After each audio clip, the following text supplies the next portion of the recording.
Well, I promised some more info on my haul from the auction. Well, I got, this is an 03 Kawasaki Prairie 650, and bought it non-running.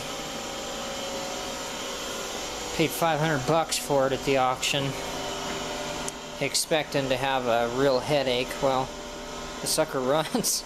Just got it running. I mean, it'll start and run, but smokes quite a bit, so that may be why they parked it. It may end up pulling that engine anyway and putting new rings in it and everything, but let's see, there on my truck,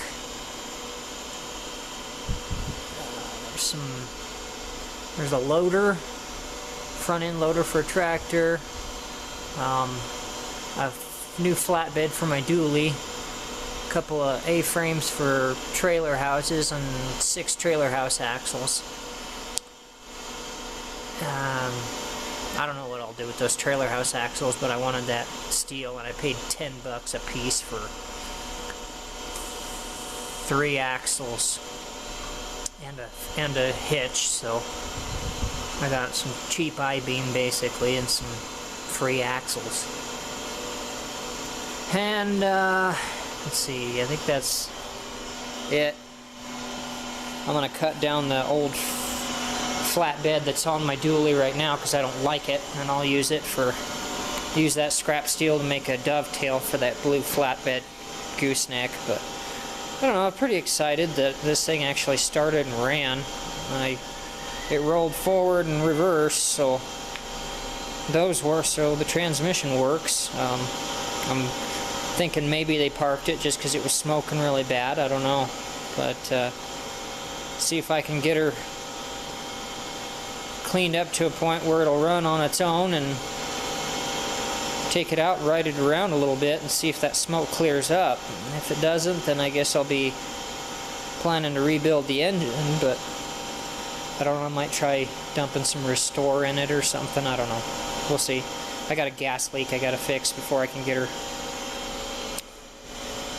before I can take it out and play around. But there's the bucket for the other tractor. I've got the quick attach brackets on there, and got a bunch of scrap steel here that I'm gonna start piecing together, and I use that rod and a few other things to tack it together for now to keep that width, and then start building out brackets, I guess.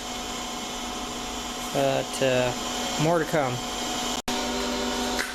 Hey viewers, here's my Kawasaki Prairie 650 that I got on the auction for $500. Yeah, you heard me right, $500. And it did run, but, well, it didn't run when I bought it. I got it running with just a little sniff of ether, and it was even running on the old gas, but burning quite a bit of oil, had a crap load of blow by, so I wrestled the engine out of there. I'm obviously not going to go through all the steps with it. If you're looking for steps, or a pretty good example of how it's done, you can check out DeBoss Garage. Rich DeBoss he worked on a brute force, but it's essentially identical, and it's a pretty good, he gave you a pretty good overview of how it's done, so I'm not going to go through that. But what I am going to show you is, apparently, it got overheated.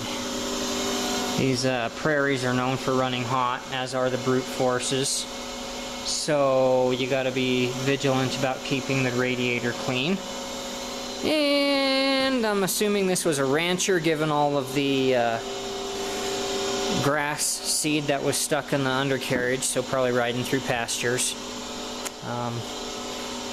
But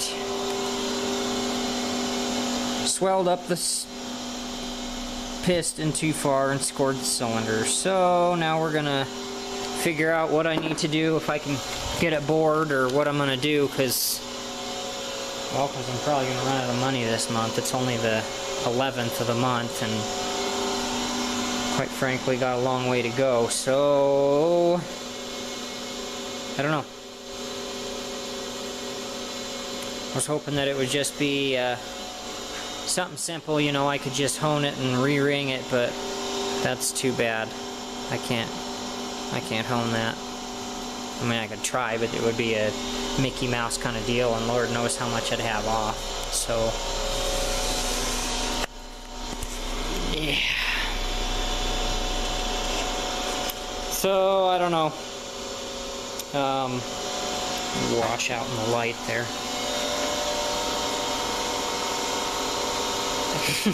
I don't know. I guess, God,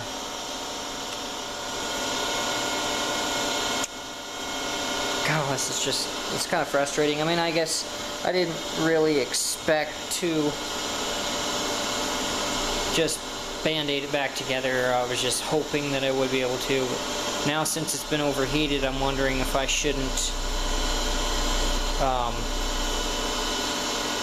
take a look at those connecting rod bearings and see what they look like. I don't know. Anyway,